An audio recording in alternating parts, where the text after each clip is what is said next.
apa yang disampaikan oleh Ki Hajar Dewantoro, ya, hanya tertariknya pada setiap orang adalah guru, setiap rumah adalah sekolah. Mungkin saat ini masa pandemi ini, kalau kita sudah mempraktekkan apa yang disampaikan oleh Pak Ki Hajar Dewantoro, ya kondisinya saat ini tidak hal yang tidak biasa gitu, tapi itu hal yang biasa karena akhirnya kita sadar bersama bahwa pendidikan itu bukan saja beratnya di pendidikan formal saja, tapi juga pendidikan informal, keterlibatan keluarga, khususnya orang tua dan masyarakat.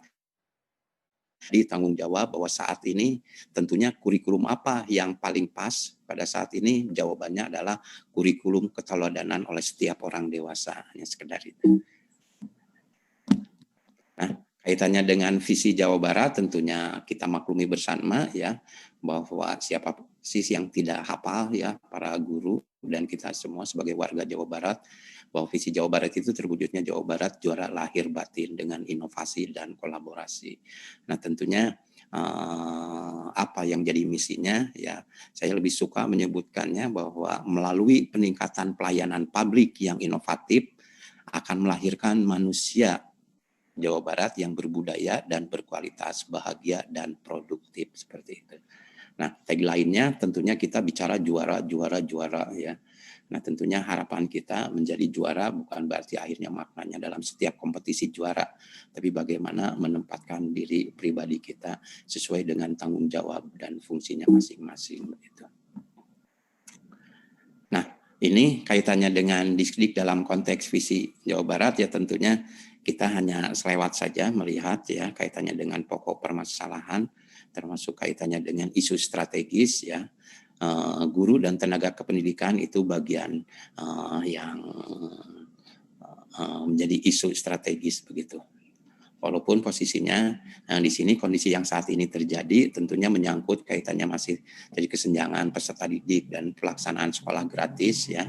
Kondisi saat ini termasuk juga masih terdapatnya keluhan penyelenggaraan PPDB yang kita maklumi bersama sudah terjadi kemarin, masih terdapatnya 12 kecamatan yang belum punya SMK termasuk juga 14,5% lulusan SMK, penyumbang tertinggi pengangguran ya, termasuk juga masih kurangnya unit sekolah. Nah, ini bisa kita juga merencanakan sekolah tetap juga terrealisasinya pendidikan karakter Jabar Masagi yang kita usung masih rendahnya rata-rata lama sekolah tahun 2019 kita masih di bawah SMP ini 837 ya dan RPJMD untuk tahun sekarang rencananya 9,78 berarti 0, aja peningkatannya termasuk belum tercapainya harapan lama sekolah ya kalau harapannya itu 12,48 tentunya ini sudah lulus SMA. Kenapa kita melihat sekeliling kita kok anak-anak sudah kebanyakan sekolah begitu. Tapi kenapa pada saat dilihat kaitannya dengan masih rendahnya rata-rata lama sekolah itu 8,37 karena dihitungnya 25 tahun ke atas pada saat posisi usianya. Nah, kondisi harapan ini tentunya pernyataan positif dari apa yang kondisi saat ini terjadi begitu. Dan tentunya project statement-nya itu menyangkut kaitannya dengan apa yang akan menjadi solusi jalan keluarnya. Nah, ini kaitan dengan ini juga hanya kita menyampaikan saja, tapi yang pasti Jabar Masigi itu tidak program baru, tapi yang pasti intinya tidak mengada-ada, tapi menghidupkan yang ada. Apa yang dihidupkan yang ada itu adalah tradisi nilai-nilai baik yang sudah ada dan berkembang begitu. Seperti katakan tanpa tradisi, seni, budaya, ilmu pengetahuan bagaikan sekelompok kambing tanpa penggembalanya tentunya gemuk, tapi kalau ya gemuk karena makan kebun orang, tapi kalau dibimbing dengan itu akan terkendali, akan berkembang sesuai dengan mestinya. Mungkin juga itu penempatan kaitan dengan tradisi itu akhirnya akan menjadi on the track kita dalam kehidupan ini.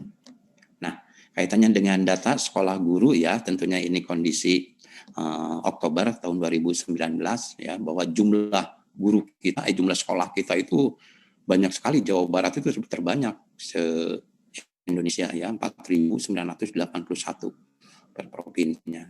Nah, di sini jumlah SMA-nya gitu. Kalau negeri itu lebih banyak daripada SMK, tapi Pak ngelihat dari swastanya, MK itu hanya N gitu ya dari jumlah yang ada. Kalau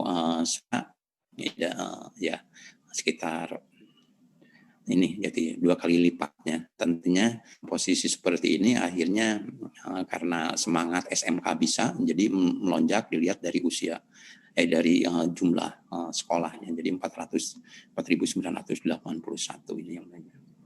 Termasuk juga jumlah guru ya.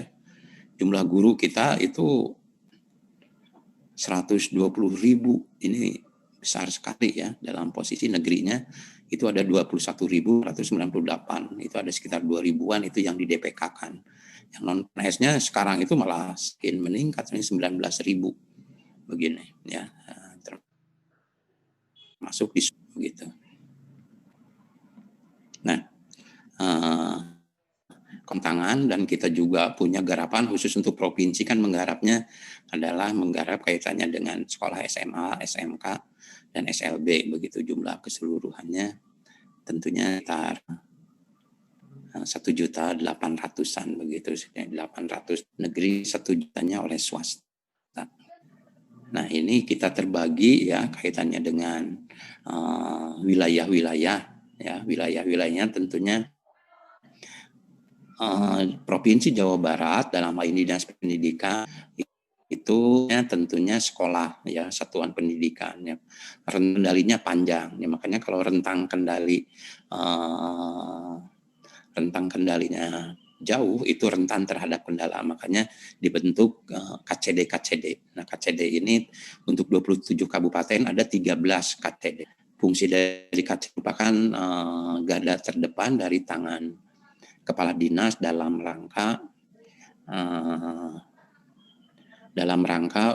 untuk membina, mengawasi dan melaksanakan kaitannya dengan kegiatan-kegiatan yang ada di satuan pendidikan gitu. Nah, kaitannya dengan data yang ada, data Mei 2020 ya, kebanyakan dari Dapodik ini, bahwa jumlah pendidik ya,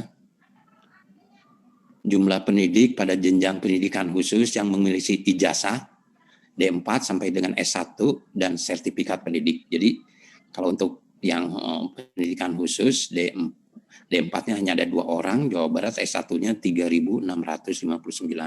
Nah ini gabungan ya, gabungan antara sekolah negeri dan sekolah swasta di seluruh sekolah khusus diantaranya.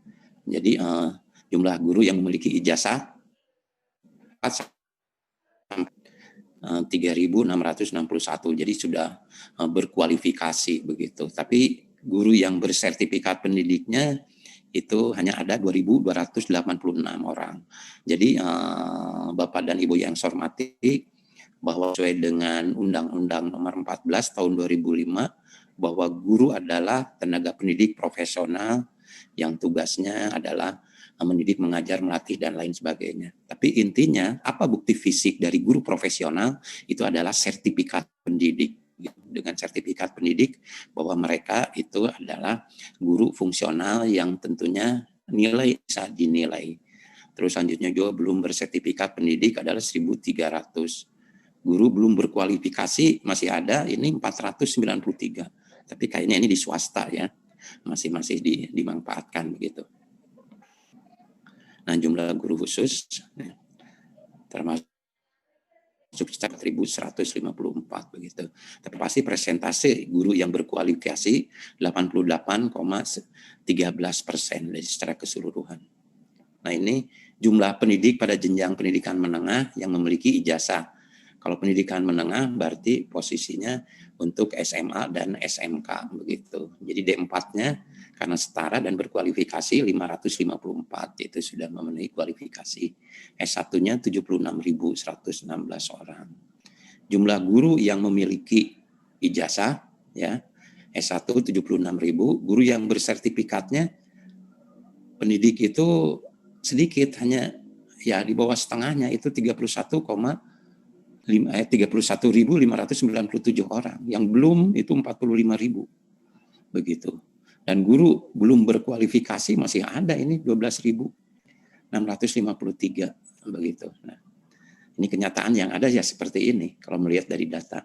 Jumlah guru jenjang SMA, SMK jadi secara keseluruhan ya dijumlahkan dengan yang ini 89.326 orang. Begitu. Jadi persentase guru yang berkualifikasi itu 85,83%. Nah, inilah kondisi Jawa Barat gitu. Nah, jumlah sekolah ya pada jenjang pendidikan menengah, kepala sekolah yang sekarang ini, tapi D3-nya ya, jadi keseluruhan itu 39 orang. Jadi kalau tidak berbanding dengan jumlah sekolah, ini banyak yang di PLT kan. Jumlah kepala sekolah jenjang pendidikan menengah, jumlah keseluruhannya ada 521, jadi bertambah tadi 499. Jumlah skala sekolah D1, S1, pendidikan, surat tanda tamat, bersertifikat. Jadi kepala sekolah yang ada saat ini, mungkin khususnya yang di swasta itu banyak yang belum begitu. Kalau melihat dari angka yang ada 61,40% gitu. Jumlah sekolah pendidikan khusus itu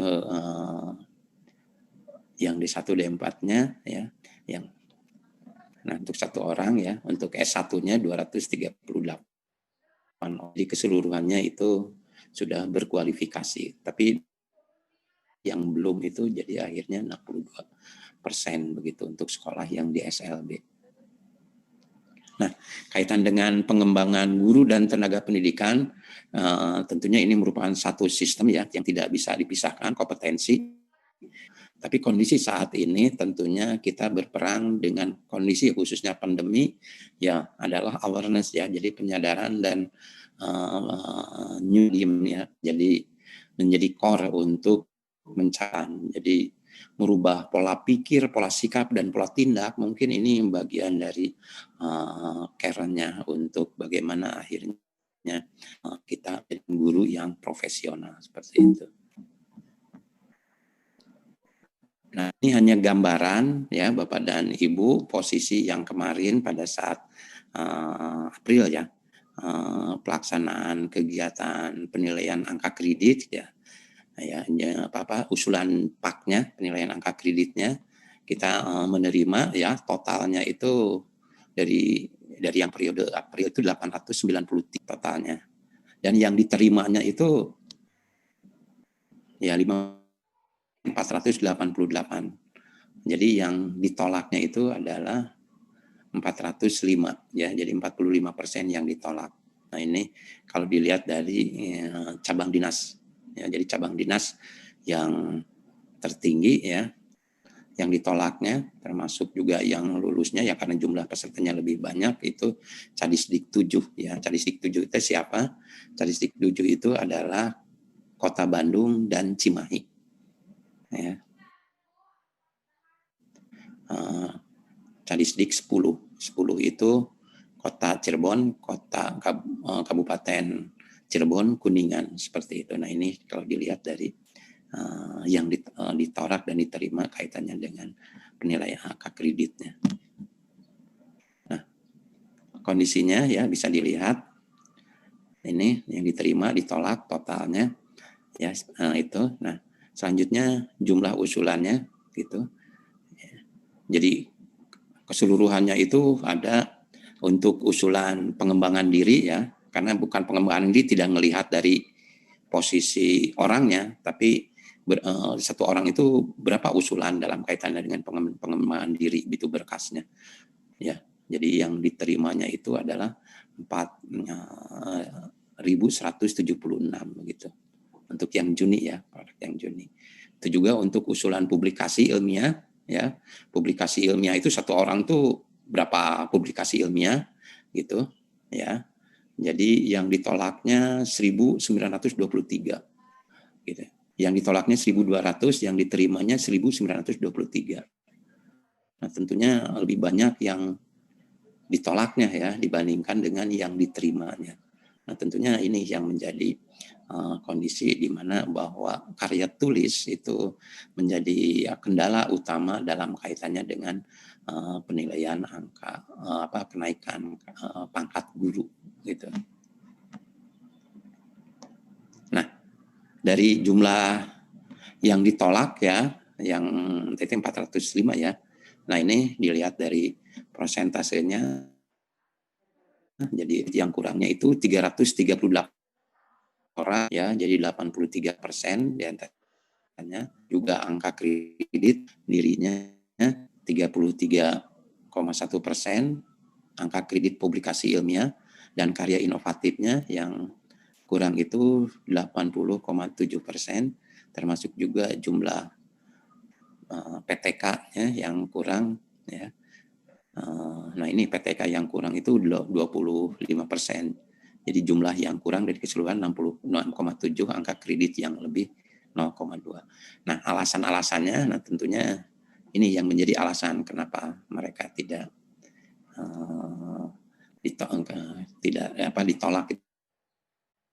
Ya, 8 dinyatakan sebagai laporan PTK, namun tidak jelas apa, bagaimana, dan mengapa kegiatan tindakan yang dilakukan. Juga tidak jelas bagaimana peran hasil evaluasi dan refleksi pada penempuan siklus-siklus berikutnya. Nah, secara umum isi laporan PTK ini telah cukup baik, namun beberapa lampiran penting belum dilampirkan untuk kita harus segera dilampirkan. Nah, ini yang menjadi alasan-alasan khususnya. Nah, nilai pengembangan diri yang lebih rendah juga ya. Nah, begitu. Nah, ini gambaran dalam posisi bahwa penilaian angka kredit yang Dinas Pendidikan lakukan seperti ini begitu. Nah, tentunya ini apresiasi ini diantaranya wilayah 6 ya sudah mengakomodasi kaitannya dengan karya ilmiah guru ya dalam sampul juara begitu untuk bisa akhirnya dipublikasikan artikel-artikelnya supaya bisa menjadi bahan pembelajaran bagi yang lain, dan tentunya bahwa ini sudah terstandar ya ISSN. Jadi yang muncul di sini yang masuk dari teman-teman guru ini yang sudah melalui suatu proses penilaian yang terstandarkan begitu. Nah nanti kami juga akan menyusul untuk secara keseluruhan. Nah ini hanya bicara kolaborasi, bagaimanapun juga bahwa kami kaitan dengan kebijakan peningkatan mutu guru ya itu bekerja sama. Tentunya itu terjemahan dari pentahelik ya apa yang disampaikan oleh Pak Gubernur, yang rumusnya itu adalah ABCD ya, bahwa kita kerjasama dengan A-nya akademisi ya, B-nya bisnis gitu, C-nya community, G-nya governance, yang lainnya gitu kerjasama dengan lintas instansi, dan M-nya itu media seperti ini, dan ini bisa diterjemahkan begitu. Nah mungkin untuk sementara itu yang bisa kami sampaikan Pak Moderator ya.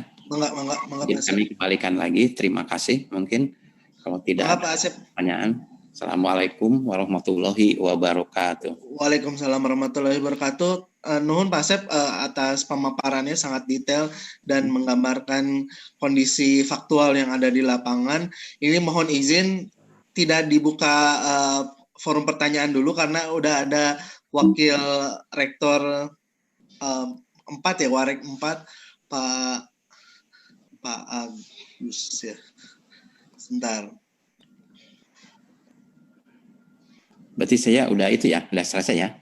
Iya, tapi menunggu sebentar untuk sambutan dan sekaligus membuka nanti sambutan dulu dari Prof. Adang Suherman, Wakil Rektor Bidang 4. Mangga Prof.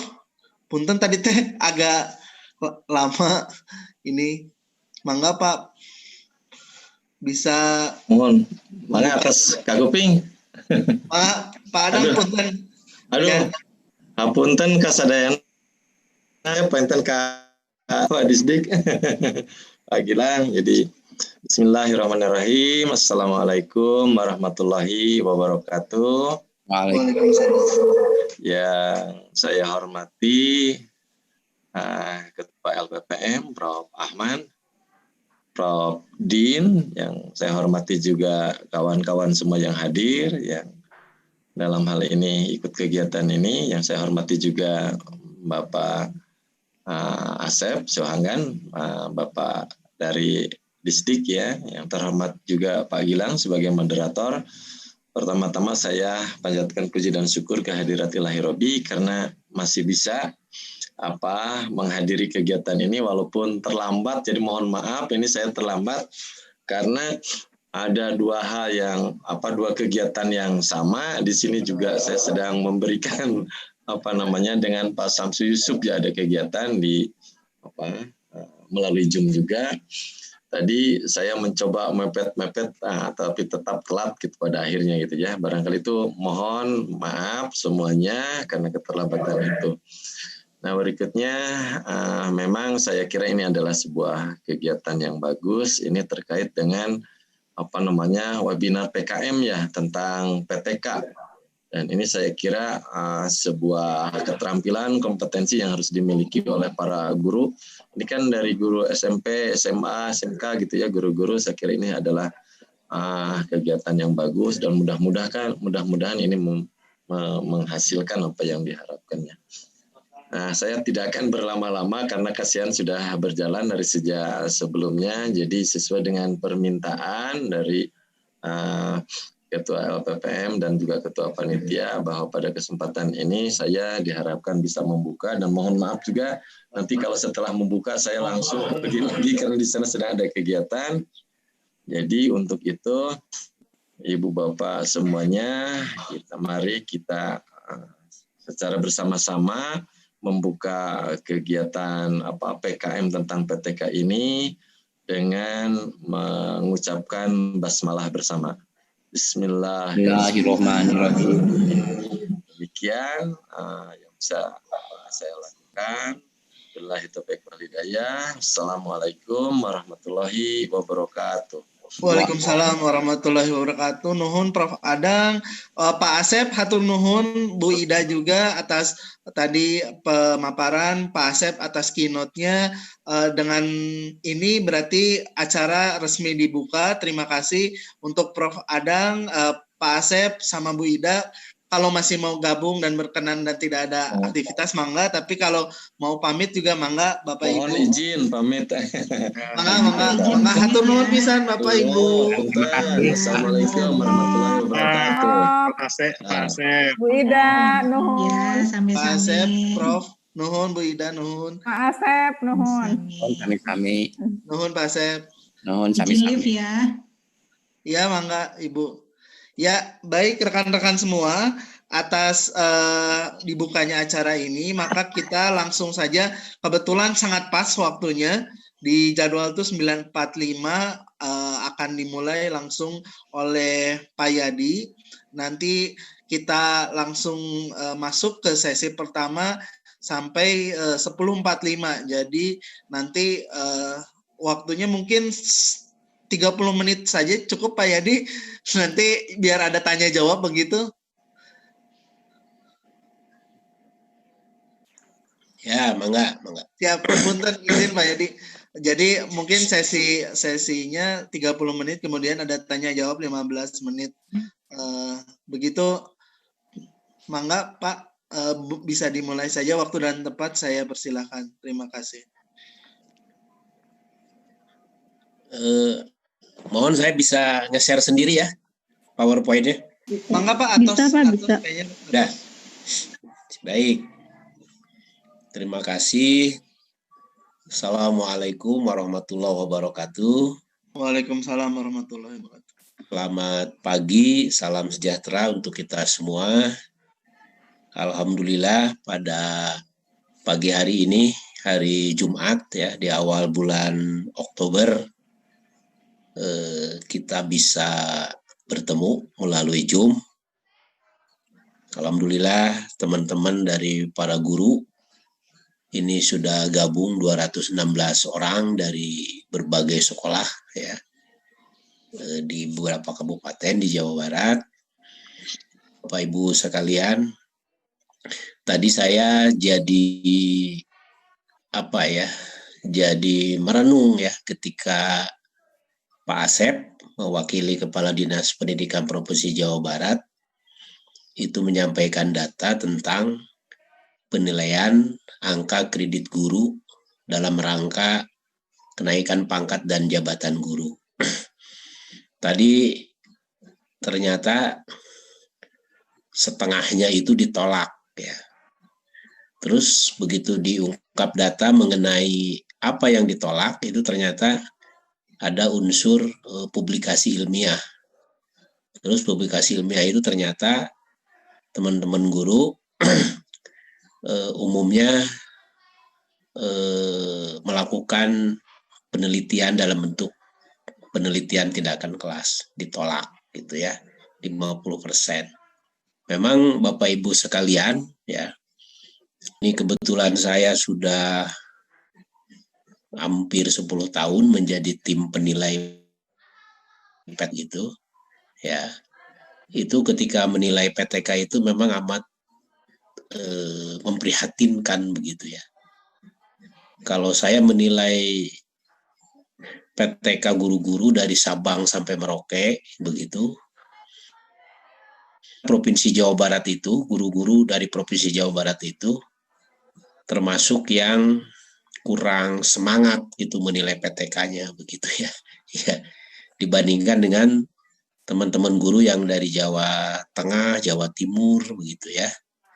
Jadi biasanya kalau saya menilai dari golongan 4B ke atas, itu biasanya guru-guru dari Jawa Barat itu malah jumlahnya amat kecil ya. Jadi termasuk jarang yang mengusulkan kenaikan pangkat dari 4B ke atas gitu ya. Jadi ada persoalan, jadi di golongan 4A dan 4B itu mandek ya. Mandek, ada persoalan di situ, jadi nyocok gitu ya. Sementara yang naik pangkat dari bawah terus saja meningkat. Nah begitu di posisi 4B itu mandek sehingga numpuk di sana jumlahnya. Itu ketika saya coba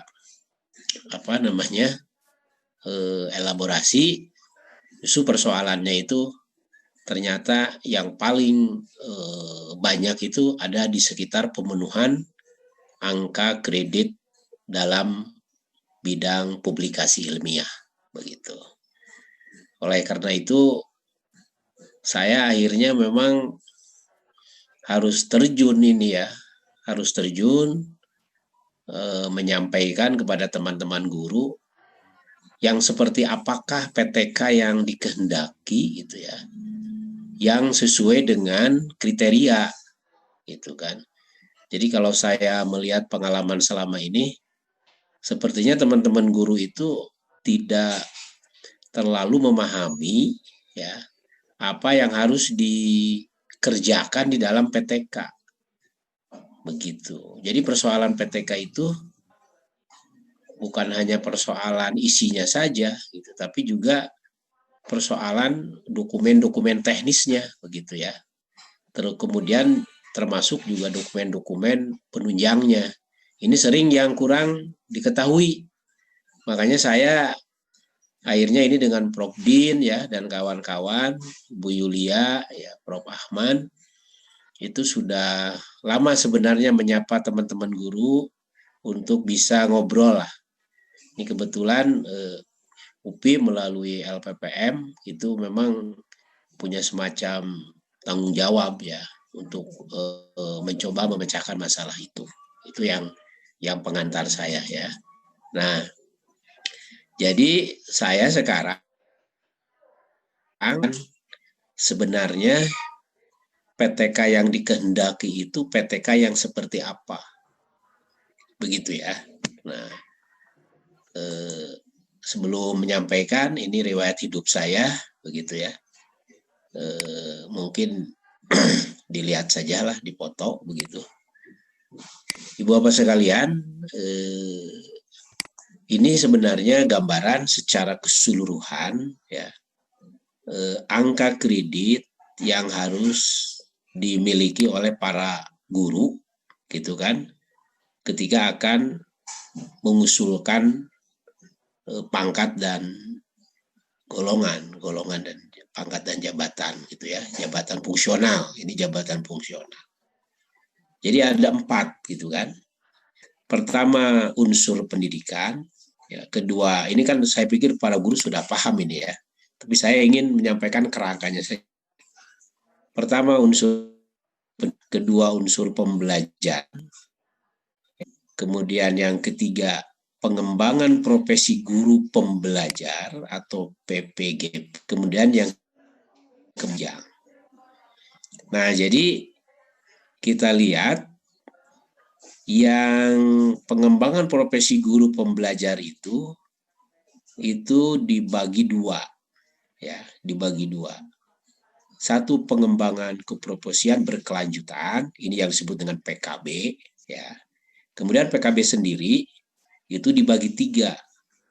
Pengembangan diri, publikasi ilmiah, dan karya inovatif.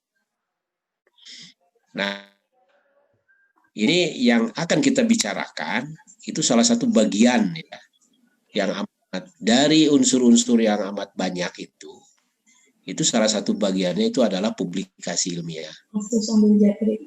Dulu namanya karya tulis ilmiah, tapi sekarang dengan kebijakan baru itu namanya publikasi ilmiah. Ya. Nah sebenarnya nanti memang harus ada juga dampingan ya mengenai pembuatan karya inovatif, ya pembuatan karya inovatif. Jadi sebenarnya bisa 2 ini ya, satu publikasi ilmiah ya, kemudian yang kedua karya inovatif. Tapi pada kesempatan ini ya kita akan bicara mengenai salah satu unsur dari pengembangan keprofesian berkelanjutan atau PKB gitu ya. Nah ini sebenarnya juga kalau kita bedah begitu ya, kalau kita bedah itu ternyata mohon izin Pak Yadi, banyak gitu ya. Pak Yadi mohon izin, share screen-nya belum keluar ya Pak. Oh sorry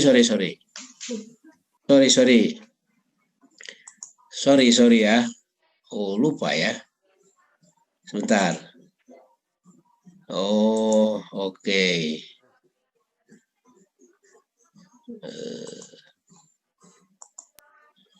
Sorry ya. Sudah ya? Atas. Lupa ya, maaf ini. Ibu bapak sekalian maaf sekali. Jadi yang akan kita bicarakan itu ya, ini balik lagi dikit lah. Ini riwayat hidup saya, ini identitas. Saya pikir tidak perlu berlama-lama ya di sini ya. Nah, ini Ibu Bapak sekalian yang barusan kita bicarakan. Jadi angka kredit yang harus dikumpulkan itu meliputi 4 unsur ya. Jadi unsur pendidikan, saya pikir ini sudah biasa ya, unsur pendidikan ini. Kemudian unsur juga ini juga sudah biasa ya. Nah, unsur inilah belajar. Nah, jadi pengembangan profesi guru pembelajar ini ya itu dibagi 2. Satu pengembangan keprofesian berkelanjutan, kemudian yang kegiatan penunjang. Nah, pengembangan keprofesian berkelanjutan atau disingkat dengan PKB ini dibagi 3. Satu pengembangan diri, kedua publikasi ilmiah, ketiga karya inovatif. Nah, jadi Ibu Bapak sekalian yang akan kita bicarakan pada pagi hari ini itu hanya salah satu unsur dari PKB yang namanya publikasi ilmiah gitu. Nah, yang karya inovatif ini ya, yang karya inovatif ini sebenarnya bisa juga kita buatkan kegiatannya bagaimana yang dibutuhkan oleh para guru dalam rangka kenaikan jabatan fungsional. Nah, publikasi ilmiah itu dulu namanya karya tulis ilmiah. Kalau sekarang itu diganti menjadi publikasi ilmiah. Nah, jadi ini Ibu Bapak sekalian kan kalau Ibu Bapak mengumpulkan angka kredit, saya pikir itu akan sangat banyak unsurnya gitu ya, akan banyak unsurnya. Nah, secara sepintas ini ya, secara sepintas tadi yang publikasi ilmiah ini ya, ini yang nomor 2 tadi, yang mana yang ini Bu sekalian ya. Nah, ini yang publikasi ilmiah ini ya, salah satu bagian dari PKB. Itu rinciannya itu ya, itu ada 3 rincian. Satu, presentasi pada forum ilmiah. Kemudian yang kedua, publikasi ilmiah atas hasil penelitian atau gagasan ilmu di bidang pendidikan formal ya. Jadi ini khususnya begini sekalian. Banyak teman-teman guru yang melakukan penelitian tapi bukan di bidang pendidikan formal. Jadi tapi di luar lain. Nah, itu tidak bisa gitu ya, tapi harus di bidang pendidikan formal gitu. Kemudian yang ketiga, ini publikasi buku pelajaran, buku pengayaan dan pedoman guru. Nah, jadi di dalam publikasi ilmiah ini ya, ada 3 kegiatan yang bisa dinilai angka kreditnya. Nah, tapi intinya dari 3 ini yaitu presentasi pada forum ilmiah. Apa yang dipresentasikan pada forum ilmiah? Ya, hasil penelitian, ya, hasil PTK. Terus apa yang dipublikasikan?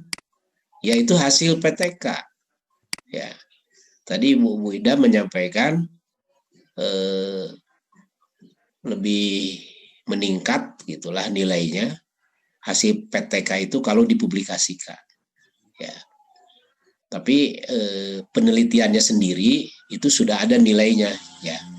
Jadi Bapak melaporkan hasil penelitian PTK, laporannya saja itu ada nilainya yaitu 4. Kemudian ditambah kalau dia dipublikasikan ke jurnal gitu ya. Nah, jadi dari hasil penelitian PTK ini itu bisa dibuat dan itu juga akan ada nilai kumulatifnya. Jadi di hasil penelitian dijadikan buku bisa ya, dijadikan macam-macam, dipublikasikan jadi bisa. Nah, ini Ibu Bapak sekalian publikasi ilmiah. Nah, kemudian saya juga ingin menyampaikan sedikit Ibu Bapak sekalian ya, ini mengenai jumlah angka kredit minimal. Nah, jadi ini tadi kan jumlah angka kredit minimal ini Ibu Bapak posisinya ada di mana begitu ya, ada di mana. Nanti tadi yang pengembangan diri itu unsurnya yang tadi beberapa macam ya. Nah, kemudian ini ada publikasi ilmiah dan atau karya inovatif.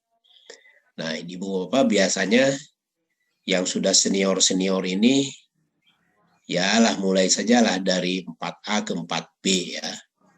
Dari 4A ke 4B, nah ini karya publikasi ilmiahnya ini 12. Ya, 12. Ini 12 ini berarti Ibu Bapak harus punya paling sedikit 3 laporan penelitian PTK. Karena satu PTK itu kalau lolos ya, itu 4. Jadi minimal 3. Tapi 3 kalau rawan, jadi kalau 1 ditolak itu kurang. Sebaiknya itu lebih dari 3. Nah, demikian juga dari 4B ke 4C ini terus meningkat ya sampai ke 4E. Nah, saya mendorong kepada teman-teman ya, sebaiknya punya cita-cita untuk nyampe kepada golongan 4E ya, golongan 4E ya. Jadi golongan 4 ini ya di perguruan tinggi 4D saja sudah guru besar ya. Nah, kalau 4E ini mungkin besar sekali gurunya ini ya. Jadi setingkat dengan guru besar lah di perguruan tinggi. Jadi saya sangat berharap ini ya ada Ibu Bapak yang punya cita-cita untuk bisa mencapai golongan 4E itu. Nah, saya tidak tahu nih di Kabupaten Sumedang misalnya, ada nggak itu teman-teman guru yang sudah golongan 4E? Ya, Mungkin saja itu se-Kabupaten Sumedang tidak ada guru yang golongannya 4E. Karena di Indonesia saja itu hanya sedikit guru-guru yang bisa mencapai 4E, termasuk 4D sebenarnya. Itu termasuk barang langka ya. Jadi guru-guru yang bergolongan 4D, 4E itu termasuk barang langka ya. Nah, ini saya pikir mungkin bisa dicapai Ibu Bapak sekalian kalau memang ada kemauan keras lah ya, kemauan keras. Ini saya pikir istilah-istilah ya yang Ibu Bapak bisa lihat. Jadi ini beberapa ketentuannya Ibu Bapak sekalian. Jadi ini yang keterangan-keterangan ini saya pikir Ibu Bapak silakan aja dipoto aja gitu ya. Ya. Nah, ini ketentuan-ketentuannya gitu kan. Ini juga Ibu Bapak bisa lihat karena ini semua sebenarnya ada di dalam buku panduannya ya. Ada buku panduannya. Ya minimal Ibu Bapak memiliki itulah gitu ya.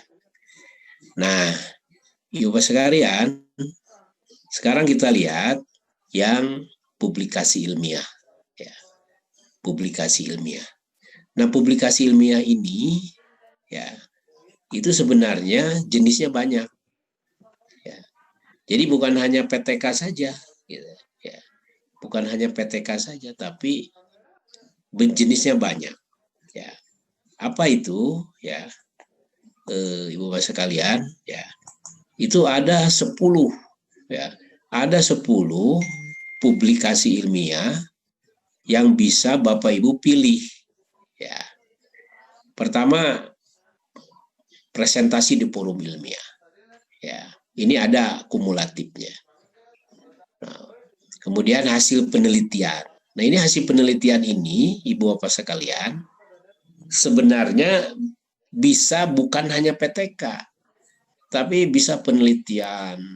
Kalau di ketentuan itu, penelitian di luar PTK itu sering disebut penelitian deskriptif, ya.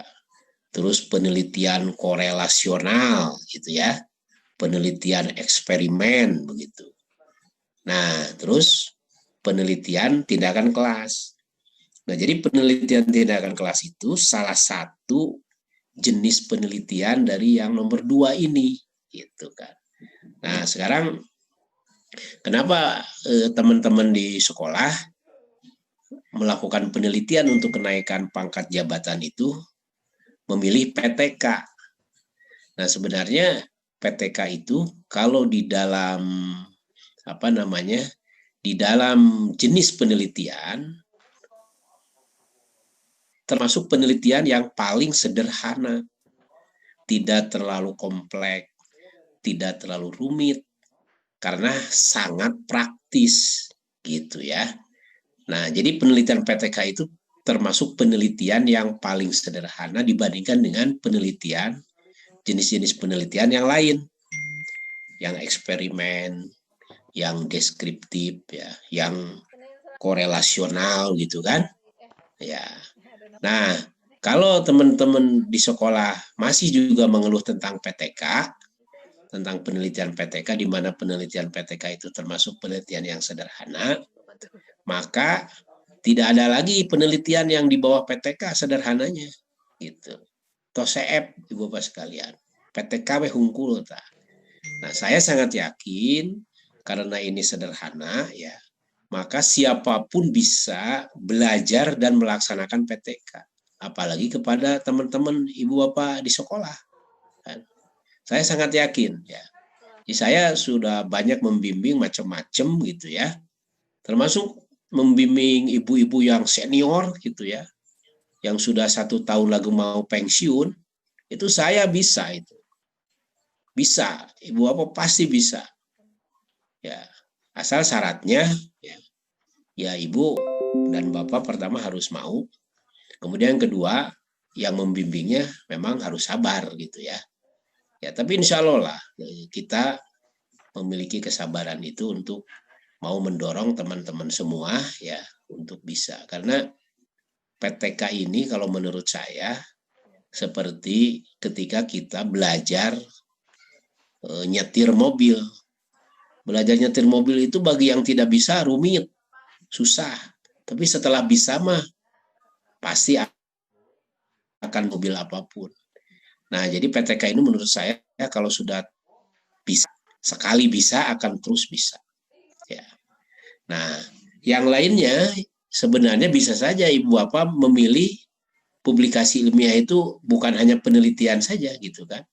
Tapi ada tinjauan ilmiah, tulisan ilmiah populer ya di surat kabar, artikel ilmiah, buku pelajaran, modul, buku dalam bidang pendidikan, karya terjemahan, buku pedoman. Jadi ini silakan aja. Ini jenisnya banyak Ibu sekalian. Tapi memang yang simpel ya, yang simpel itu ya PTK ya. Karena dari PTK ini akan menghasilkan yang nomor 1 ya, akan menghasilkan yang nomor 4, akan menghasilkan yang nomor 5 gitu. Jadi akan beberapa kegiatan lanjut kita sudah melakukan PTK itu akan banyak gitu ya. Jadi memang PTK ini menjadi kunci gitu ya. Nah, kemudian Ibu Bapak sekalian, saya juga ingin coba ulas sedikit-sedikit ya. Seperti tadi yang nomor 1 itu presentasi pada forum ilmiah. Ini ada makalah di pertemuan ilmiah, kemudian isi malah sesuai tupoksi gitu ya. Nah, kemudian ini kalau Ibu Bapak mau menyertakan dokumen presentasi ilmiah, maka tolong disiapkan bukti fisiknya begini. Jadi makalahnya ya, terus makalahnya harus disahkan oleh kepala sekolah dan surat tugas. Kemudian ada surat undangan sebagai pembicara dari panitia. Kemudian ada keterangan atau sertifikat atau piagam. Kemudian ada kopi daftar hadir peserta. Ini yang diminta bukti fisik dari presentasi pada forum ilmiah. Nah, ini kalau ini angkanya bayangkan hanya 0,2, sedikit sekali ya, hanya 0,2 gitu. Nah, kemudian ini isi makalahnya harus begini ya. Kemudian jika artikel harus begini gitu kan. Kemudian catatan ya, catatan penilai. Jadi ketika saya menilai ya, itu saya menemukan beberapa catatan. Jadi catatannya yang harus diperhatikan itu makalah yang sama dipresentasikan di tempat berbeda, bukti fisik masing-masing berbeda, peserta berbeda, waktu berbeda, dinilai kumulatif. Asalkan itu asli gitu ya. Ya, asli. Nanti asli itu nanti ada singkatan ya. Tidak terdeteksi palsu. Nah, sebaliknya makalah berbeda disampaikan dalam forum peserta yang sama, tetapi waktu berbeda, bukti fisik berbeda, tidak terdeteksi palsu, dinilai kumulatifnya. Jadi ini beberapa catatan kalau Ibu Bapak mau menyampaikan untuk kumulatifnya dari presentasi.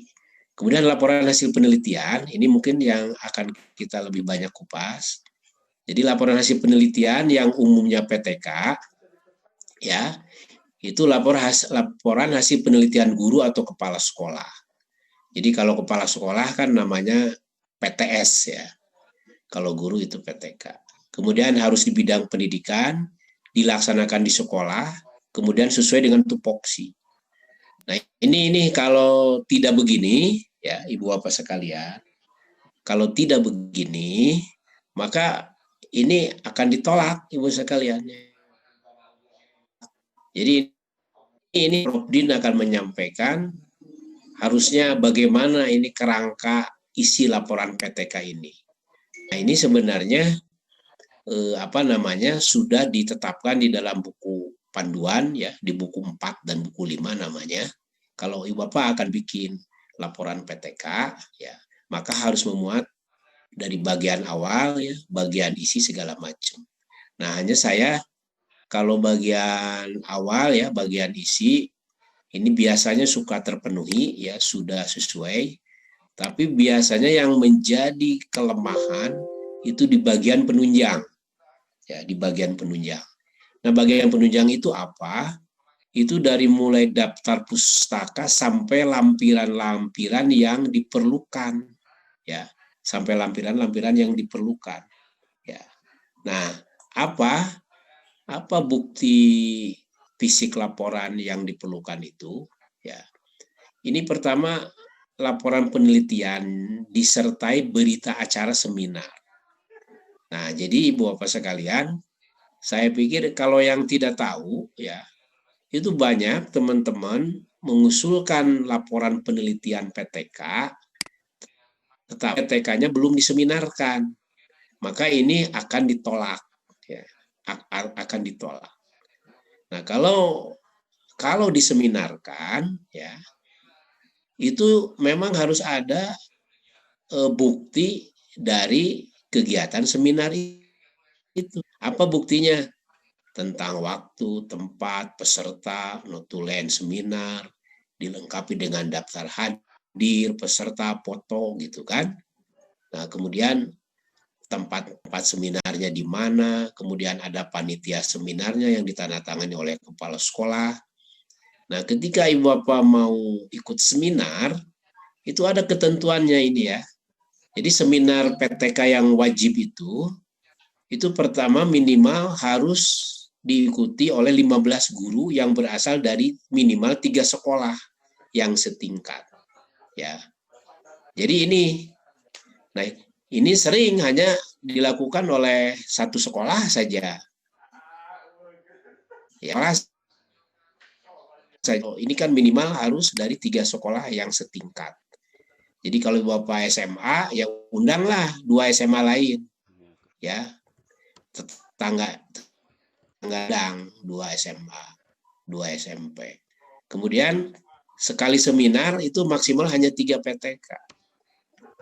Nah, disinilah saya pikir banyak teman-teman guru yang menyampaikan laporan seminar PTK, ya, laporan seminar PTK.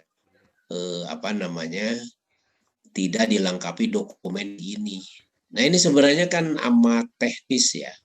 Amat teknis, tapi kalau Ibu Bapak tidak tahu, pasti ini tidak akan disertakan dokumen ini.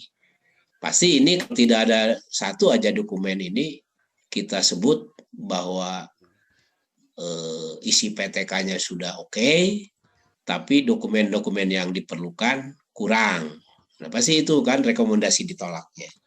Nah, ini kalau sudah memenuhi ini maka satu PTK itu angka kreditnya 4. Ya, satu PTK angka kreditnya 4. Nah, itu sekalian ya. Jadi ini ditambah dari peran PTK itu ya. Tadi kan dokumen lengkap seminar PTK. Nah, sekarang ini dokumen lampiran PTK yang diminta. Pertama, RPP minimal 4 pertemuan. Ya, nah ini saya ingin sampaikan nih kepada Ibu Bapak sekalian. Jadi siklus PTK itu tidak boleh kurang dari 2 siklus. Ya. Nah, kalau kurang dari 2 siklus ini akan ditolak ini PTK-nya. Jadi minimal 2 siklus. Nah, 1 siklus ya itu RPP-nya minimal 2. 1 siklus itu minimal 2 RPP. Karena coba bayangkan ya, kan gampangnya 1 siklus minimal 2 RPP. Artinya 2 kali pertemuan. Ya. Jadi kalau 2 siklus berarti ada 4 kali pertemuan. Makanya di sini RPP minimal 4 kali pertemuan. Jadi Ibu Bapak itu melakukan treatment di dalam kerangka tindakan kelasnya itu minimal 4 kali gitu ya. Karena 1 siklusnya dia harus 2 kali. Kemudian lampiran yang kedua itu contoh instrumen yang sudah diisi ya. Jadi sering saya menemukan melampirkan instrumen tapi kosong. Jadi hanya instrumen yang belum diisi, tapi yang diminta yang sudah diisi contoh. Kemudian contoh hasil kerja siswanya harus ada. Ya. Tapi contoh saja, jangan seluruh kelas, seluruh siswa dalam satu kelas ada 40 lembar, itu terlalu tebal nanti ya. Jadi contoh saja. Kemudian yang keempat ya, bukti fisik tindakan yang dilakukan dalam PTK. Apa saja ini? Ya, bukti fisiknya. Nah, biasanya bukti fisiknya itu dalam bentuk foto. Nah, jadi Ibu Bapak harus melampirkan juga foto-foto ketika PTK dilaksanakan di dalam kelas. Ya, fotonya jangan terlalu banyak. Ya, yang memuat lah. Paling 4 foto lah cukup gitu ya. 4 foto cukup. Kemudian daftar hadir siswa ketika mengikuti PTK, tadi ini minimal 4 kali pertemuan kan ya, 4 kali pertemuan. Kemudian ini yang tadi yang disebut dengan yang apa namanya, yang nomor 4 itu ini foto ya. Nah, kemudian tadi ini baru dokumen lengkap, itu berita acara seminar PTK. Nah, ini Ibu sekalian yang umumnya kita tolak PTK-nya ya. Yang umumnya kita tolak PTK-nya itu pertama dinyatakan sebagai laporan PTK namun tidak jelas apa, bagaimana, dan mengapa kegiatan tindakan yang dilakukan. Juga tidak jelas bagaimana peran hasil evaluasi dan refleksi pada penentuan siklus-siklus berikutnya. Jadi PTK tapi tidak menggambarkan PTK. Nah, jadi apa namanya, harus PTK itu begini. Nah, ini PTK itu harusnya begini, bagian awal, bagian isi, kemudian bagian penunjang. Nah, jadi kalau tidak begitu, apa namanya, kita tolak dengan alasan 7A. Jadi ada istilah ya, kalau ditolak 7A artinya PTK-nya itu tidak dianggap sebagai PTK. Ya. Kemudian yang kedua, dinyatakan sebagai laporan PTK, namun dalam laporan tersebut hanya berupa laporan pembelajaran yang biasa. Tidak ada tindakan yang merupakan pembaharuan dari kegiatan yang biasa dilakukan. Tahapan dalam siklus sama dengan tahapan pembelajaran biasa. PTK bukan pembelajaran biasa, tetapi merupakan proses mencoba dan menganalisis penggunaan metode baru yang diutamakan bukan hanya hasil, tetapi prosesnya. Nah, jadi kalau PTK-nya sudah mirip-mirip tapi tidak mencerminkan gitu ya sebagai PTK yang lengkap ya, langkah-langkahnya sistematis, maka ini kita tolak gitu ya dengan alasan 7B. Nah, kemudian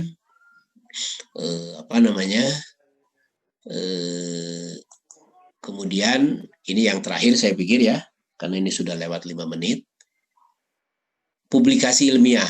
Jadi alasan publikasi ilmiah yang diajukan berupa penelitian tindakan kelas, namun metode penelitian belum mengemukakan tahapan dan tindakan tiap siklus dan indikator keberhasilannya. Pada laporan hasil dan pembahasan belum melaporkan data lengkap tiap siklus. Jadi tidak ada datanya tiap siklus itu ya di dalam laporan itu. Perubahan yang terjadi pada siswa, guru atau kelas serta bahasan terhadap keseluruhan hasil penelitian, terus lampiran belum lengkap. Nah, ini A, B, C ini harus dilengkapi. Kalau salah satu aja ini, misalnya C, lampiran tidak lengkap, ini kita tolak dengan 7C ya. Ya. Kemudian yang keempat, secara umum isi laporan PTK ini telah cukup baik, namun beberapa lampiran penting belum dilampirkan. Jadi untuk itu agar segera dilampirkan. Ini kita tolak 7D. Nah, jadi buat sekalian, kalau Ibu Bapak ditolak dengan 7D, berarti lampiran Ibu Bapak belum lengkap. Tinggal dicek mana yang belum adanya, ya. Ini dari yang 7 ini mana yang belum ada, ya. Kalau ditolak 7D. Laporan PTK sudah baik tapi belum diseminarkan. Jadi ini 7F, ditolak 7F berarti belum diseminarkan. Kalau belum diseminarkan, Ibu Bapak buat laporan dokumen seminar yang isinya ini, ya, yang isinya ini segala macam. Nah, saya pikir Ibu Bapak sekalian mungkin untuk sementara ya itu ya, ini sebenarnya saya sudah nyiapin PowerPoint-nya sudah sampai berapa ini? 70 ya. Ini 69 nih, 69. Tapi saya pikir ini terlalu lama ya. Mungkin nanti kan yang penting Ibu Bapak saya inikan sekali lagi ya. Itu bukan bukan pertemuan ini ya, tapi menurut saya yang terpenting itu tindak lanjut dari penelitian ini ya, itu harus dilakukan. Jadi kalau dari setelah kegiatan ini tidak ada tindak lanjut, saya pikir ini tidak akan kurang bermakna. Nah, tindak lanjutnya nanti akan disampaikan oleh Ibu Dr. Yulia ya. Ibu Bapak, saya pikir bisa saja dengan situasi COVID seperti ini, yaitu pendampingannya dilakukan secara online melalui Zoom. Saya pikir itu akan bisa lebih efektif ya. Oke, terima kasih Pak Moderator. Ini waktunya sudah lewat. Karena ini nggak bisa kita potong. Terima kasih. Assalamualaikum warahmatullahi wabarakatuh. Silakan yang ingin bertanya, kami persilakan. Waalaikumsalam warahmatullahi wabarakatuh. Makasih Pak Yadi atas pemaparan yang sangat detail. Tadi sepanjang Bapak ngejelasin rada murudul ini tadi kolom komentar. Saya bacakan mungkin sesuai dengan urutan pertanyaan aja gitu. Berhubung masih cukup banyak waktunya, nanti saya coba bacakan 2 dulu dari kolom komentar. Kemudian kalau ada 1 orang yang mau coba nanya secara langsung juga mangga. Saya sudah mencatat ini ada 5 pertanyaan secara tertulis. Saya bacakan dulu 3. Pertanyaan pertama Pak, apakah jenis publikasi ilmiah selain PTK bisa lolos dalam penilaian? Kemudian biasanya selalu PTK yang dinilai atau pengajuan kenaikan tingkatnya? Itu pertanyaan pertama Pak. Mungkin langsung dijawab aja. Ya, terima kasih ya. Jadi tadi saya udah nyampaikan ya.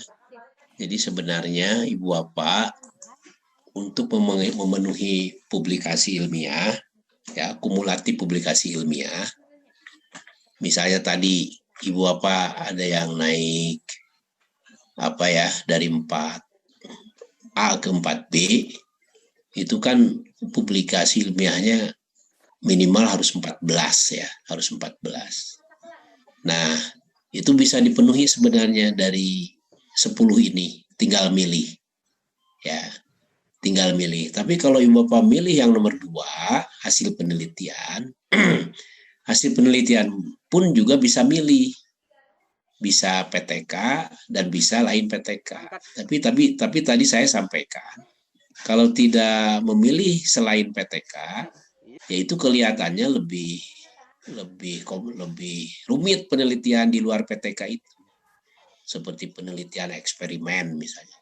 Kemudian penelitian korelasi ya. Atau penelitian deskriptif. Nah, itu sebenarnya lebih panjang waktunya ketika kalau kita meneliti PTK. Nah, dari PTK ini ya sebenarnya ini bos sekalian kita bisa jadikan ya pertama buku. Ya, ini kan buku ini ada nilainya.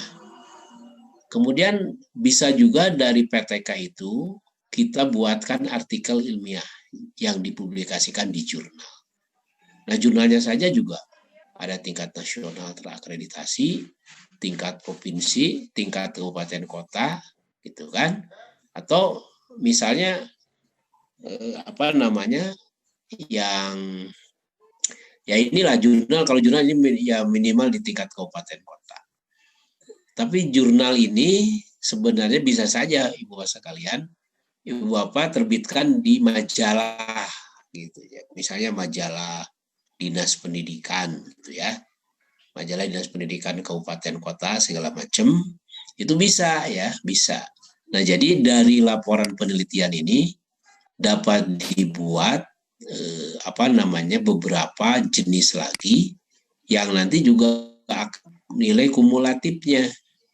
Jadi laporan penelitiannya sendiri itu kalau lolos itu dinilai 4. Kemudian dari penelitian yang sudah dinilai 4 itu, kemudian dibuatkan artikelnya, kemudian dipublikasikan di jurnal, gitu kan. Kalau di tingkat nasional, kemudian di tingkat provinsi, di tingkat kabupaten. Nah, ini nilainya ada ini. Tingkat provinsi itu 2 lah, kalau tidak salah nilainya 2 ya. Nah, kalian ya. Tapi memang yang efisien saya sarankan Ibu Bapak lebih baik membuat PTK ya. Itu Ibu Bapak bisa dibuatin artikelnya ya, berarti artikelnya. Nah, hanya kalau nanti dibuatkan artikelnya, ini juga banyak artikel-artikel yang dibuat oleh Ibu Bapak yang ditolak juga ya. Kenapa ditolak artikelnya? Ternyata pertama jurnalnya gitu ya, itu diterbitkan oleh lembaga penerbit atau pengelola jurnal, diragukan itu jurnalnya, Bu. Diragukan. Misalnya diterbitkan oleh LSM, yayasan, ormas, dan lain sebagainya. Walaupun memiliki ISSN, tapi kalau kayak begini, ini sekarang ditolak. Jadi artikel Ibu, Bapak tidak bisa dinilai karena naruhnya di jurnal yang seperti begini. Gitu kan? Seperti begini. Kemudian yang kedua, kita juga lihat Dewan Penyunting dari jurnal apakah punya kompetensi enggak gitu kan ya. Terus ada mitra bestarinya enggak. Jadi mitra bestari itu mitra yang direkrut ya oleh pengelola jurnal yang dari luar ya. Tapi kalau misalnya dewan penyuntingnya tidak jelas gitu kan, segala macam, tidak punya kompetensi apa-apa, ini juga kita tolak ya artikelnya. Terus periode penerbitan hanya untuk kenaikan pangkat guru saja. Jadi ini nggak bisa, Bu ya. Jurnal itu ya kalau jurnal yang sudah mapan, ada artikel Ibu dan Bapak ataupun tidak ada, ya jurnal itu akan terbit. Kalau dia terbitnya setahun misalnya 2 kali ya atau 3 kali, dia akan terbit sebanyak itu. Terbit setahun 2 kali. Nah, kalau ada indikasi ya, jurnalnya hanya dibuat untuk kenaikan pangkat guru saja. Jadi terbitnya hanya sekali gitu ya. Kemudian satu terbitan jurnal isinya 50, 60 artikel. Wah, kalau ini diragukan. Itu pasti kita tolak. Kemudian penamaan terbitan jurnal juga tidak jelas. Nah, ini biasanya kalau Ibu Bapak memuat artikel hasil penelitian PTK pada jurnal yang seperti ini, ya, pikir akan ditolak. Nah, jadi harusnya begini, Bu. Jadi jurnal yang diterbitkan oleh organisasi profesi ilmiah, ya, ini 4. Terus organisasi profesi ilmiah bekerja sama dengan perguruan tinggi, penelitian dan pengembangan, atau dengan kementerian atau non kementerian. Jadi ini ada yang seperti ini ya, jurnalnya gitu. Itu nilainya 3. Terus perguruan tinggi ya. Nah, perguruan tinggi oleh lembaga penelitian dan pengembangan itu nilainya 2. Nah, jadi yang aman memang oleh organisasi profesi ilmiah mungkin ini akan berat ya. Karena juga ini dia minta kualifikasi artikelnya yang bagus. Ya mungkin Ibu Bapak ngebidik jurnal-jurnal perguruan tinggi. Ya. Tinggi. Silahkan. Kan sekarang kalau di UPI saja jurnal itu sekitar ada 70 jurnal. Karena tiap program studi menerbitkan jurnal. Jadi bisa berkolaborasi di sini ya. Nah, kemudian kalau bukan seperti 1, 2, 3, 4 ini itu nilainya 0, artinya tidak dinilai gitu ya, tidak nilai. Nah, Ibu Bapak supaya berapa ya ketika menilai artikel ilmiah yang ditolak, ya, yang ditolak. Nah, jadi sebenarnya ilmiah yang lolos itu ya yang memenuhi persyaratan, cara hanya jenisnya PTK ya, kemudian laporan PTK-nya, kemudian dari PTK dibuatkan artikelnya. Itu tuh kira-kira pertanyaan dari nomor 1 ya, Pak Moderator. Yang nomor 2.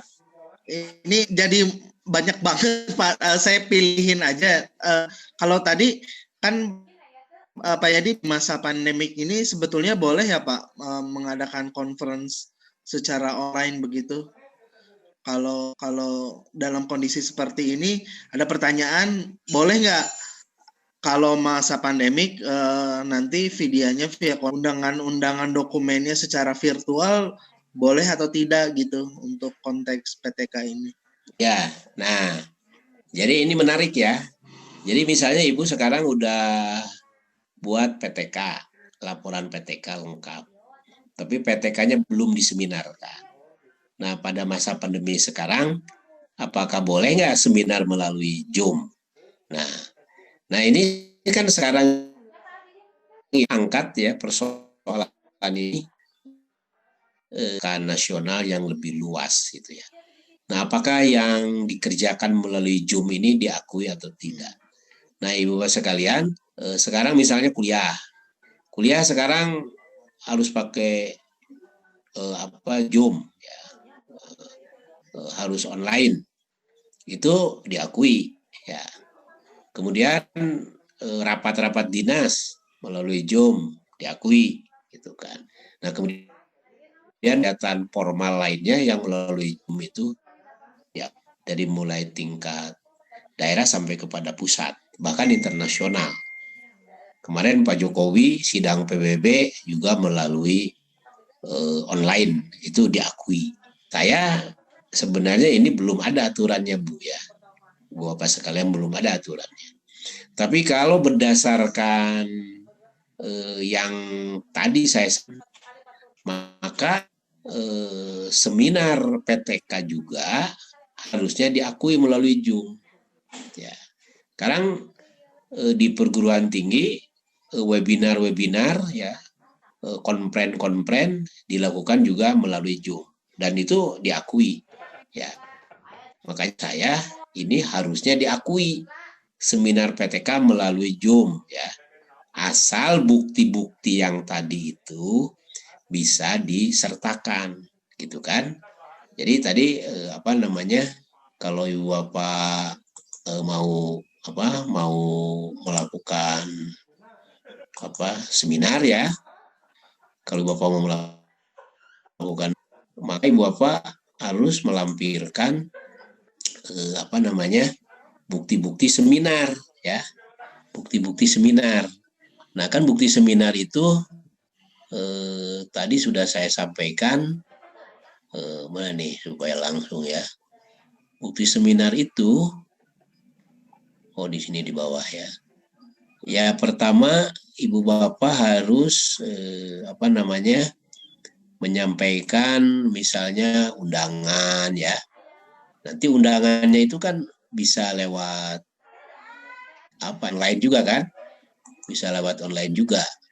Kemudian ada daftar hadir.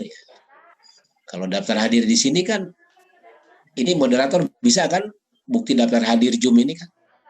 Ada bisa. Pak, sorry. Ada. Terus ada PowerPoint-nya, ini buat nih PowerPoint. Ada PowerPoint-nya gitu kan? Iya. Ya semua aja lah di sini Bapak sekalian, saya berkesimpulan ya bahwa seminar PTK melalui Zoom ini, bukti-bukti yang tadinya itu disertakan ya, itu saya pikir bisa diakui Pak. Nah justru ini kalau menurut saya sekarang ini kesempatan ya, kesempatan. Nah, ini nih ya ketemu nih. Jadi kesempatan. Nah, ini nih ya ketemu nih. Jadi kesempatan. Nah, ini nih ya ketemu nih. Jadi kesempatan. Nah, ini nih ya ketemu nih. Jadi kesempatan. Nah, ini nih ya ketemu nih. Jadi kesempatan. Nah, ini nih ya ketemu nih. Jadi kesempatan. Nah, ini nih ya ketemu nih. Jadi kesempatan. Nah, ini nih ya ketemu nih. Jadi seminar ya, ini kan ada. Hadir peserta melalui Zoom ada, notulen ada, ya, tempat ada, waktu ada. Nah, ini paling yang bisa di luar ini ada panitia seminar yang ditandatangani oleh kepala sekolah ya. Kemudian peserta seminar 15 orang. Saya hanya semua bukti laporan seminar PTK ini bisa dibuktikan walaupun melalui Zoom ya. Saya pikir itu bagus Bu Bapak sekalian, mumpung ini masih pandemi dan membuat seminar PTK ini kalau melalui Zoom ini sangat cepat ya, sangat murah gitu kan.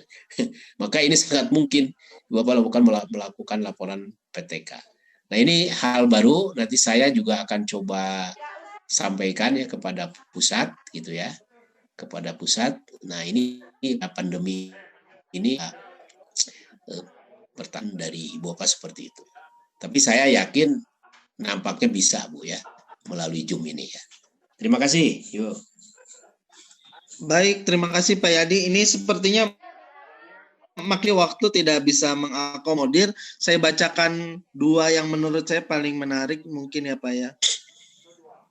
Atau Pak Moderator begini, Pak. Ya, siap. Siap. Jadi yang bertanya yang tidak bisa sempat dijawab pada pertemuan Zoom ini ya, itu mohon dicatatkan semuanya.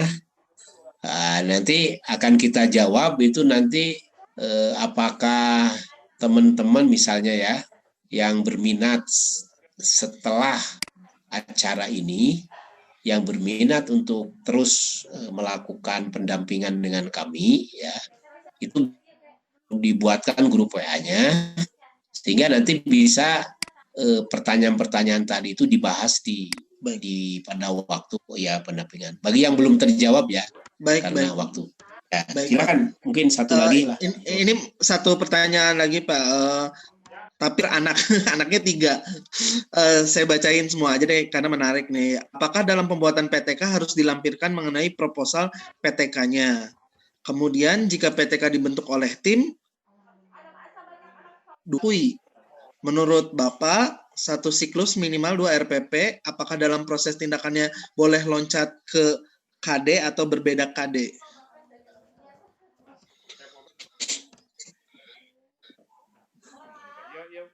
Oke, terima kasih ya. Jadi proposal ya. Nah, proposal itu tidak perlu diserahkan.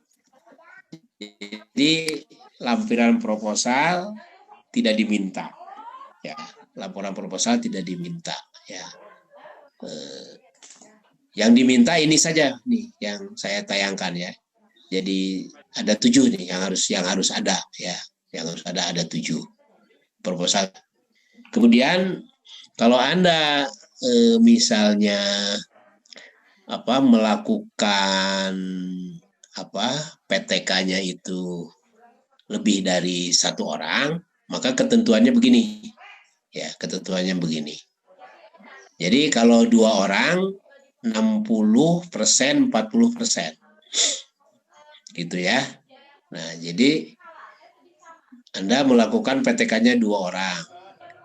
PTK-nya lolos, nah 1 PTK dinilai 4. Maka 4-nya dibagi, 60%-nya untuk penulis pertama, kemudian penulis keduanya itu 4%. Jadi kalau 4 dari 60% itu berapa tuh? Sekitar berapa ya? Hampir ini ya, hampir 3 kurang ya. Iya Pak. Ya, setengahan lah gitu kira-kira ya. Nah ini sekitar 1,5. Nah ini terus begini aja, kalau 3 orang terus makin kecil, kalau 4 orang makin kecil karena ini dibagi ya. Dibagi. Nah, jadi saya pikir kalau PTK jangan 2 orang lah. Oke. Boleh sendiri saja, itu gampang ya. Biar lebih besar ya Pak ya penilaiannya. Ya. Yang ketiga ini siklus ya. Nah, jadi siklus itu tadi minimal 2 siklus ya. 1 siklus 2 RPP, ya 2 kali. Nah, saya sebenarnya memudahkan ya,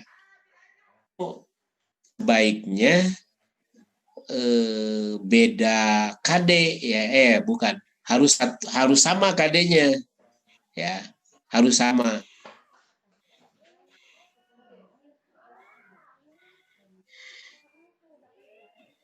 KD-nya berbeda susah. Nah, kenapa susahnya begini ya? Contoh nih ya. Misalnya siklus pertama, Anda akan memecahkan tentang kesulitan siswa ketika mempelajari rumus matematika tertentu. Ya. Nah, itu misalnya materinya itu dipecah, yang dialami kesulitan. Nah, ini saya juga harus berpikir lain juga nih ya. Jadi pemikirannya begini, kita melakukan PTK itu kan ada alasannya. Apa alasannya? Alasannya itu ketika kita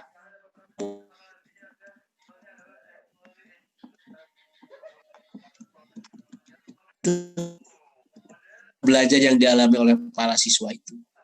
Nah, pertama, satu akan terkait dengan materi apa, gitu kan? Nah, jadi fokus kepada materi itu PTK-nya. Ya, kalau ganti-ganti kan sudah beda lagi tujuannya, kan? Karena ini PTK ini amat spesifik, ya, amat spesifik. Tadi misalnya ada fenomena anak, sebagian besar anak di kelas kita ada kesulitan di dalam memahami rumus tertentu dari matematik. Umum tuh. Wah, berarti ini kan ada persoalan di situ. Kita cari solusi. Cari solusinya dengan apa? Dengan PTK. Dengan PTK.